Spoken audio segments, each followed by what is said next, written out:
In other news, an attorney found himself on the other side of the law back in 2011 when he was arrested and later charged with assault with a deadly weapon. But his story didn't end there. As Christina McNeil tells us in this next report, that attorney has not only been vindicated of all charges, but now he plans to hold the police accountable for what he feels was nothing less than gross injustice. Attorney Mario McCartney's life changed forever 2 years ago after his wife told him she feared she was being followed. The events that unfolded next not only opened McCartney's eyes to the other side of the criminal justice system, but also to the struggle for justice in this country. On June 7, 2011, McCartney was arrested and later charged for assault with a deadly weapon. It was alleged that McCartney, while at his residence, unlawfully assaulted Elric Caelum with a shotgun. Caelum is the man McCartney's wife claimed followed her to and from the family's home. When McCartney threatened to call the police, Caelum, the complainant, fled the scene.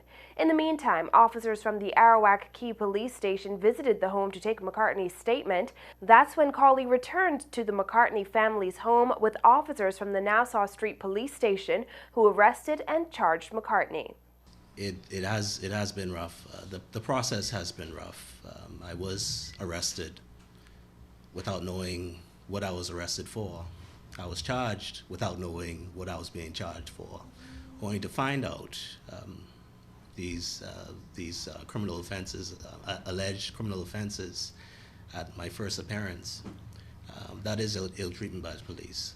McCartney says his family was stalked and harassed 3 times prior to his arrest. He says reports were made to police, but he later learned that police had no record of the reports. As an attorney, McCartney says when he was sentenced to 9 months in prison, it was his first time on the other side of the law. He says what he discovered was eye-opening. It's been a wake-up call as to what really goes on in our country today. It also shows the fact that the miscarriage of justice that goes on in the Bahamas is severely high.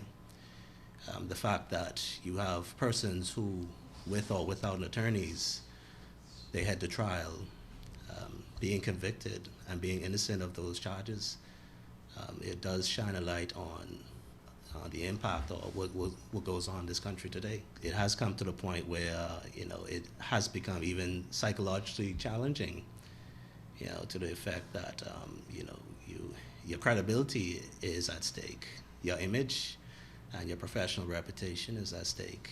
It's quite difficult to see when others look at you as, shouldn't you be in jail? Because obviously, in the Bahamas, it's guilty until proven innocent. The Court of Appeal on February 14, 2013 vindicated McCartney of all charges and the conviction and sentence were quashed. But McCartney says his story doesn't end there.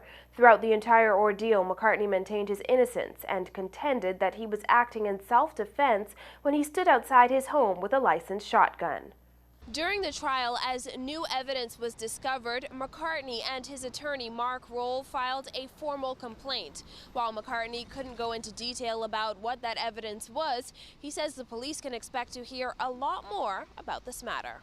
We will write to the Complaints and Corruptions Unit to have that procedure continued, and I have instructed my attorney here to commence legal proceedings for false imprisonment, malicious prosecution, and assault and battery on part of both the complainant and the police force. This comes amid public scrutiny of the police force following numerous complaints about police officers acting inappropriately and the launch of an investigation into the deaths of 2 men while in police custody. McCartney, however, says he has not lost faith in the justice system and sees the need for proper legal representation for all defendants, including those who may be innocent of the crimes they are charged with.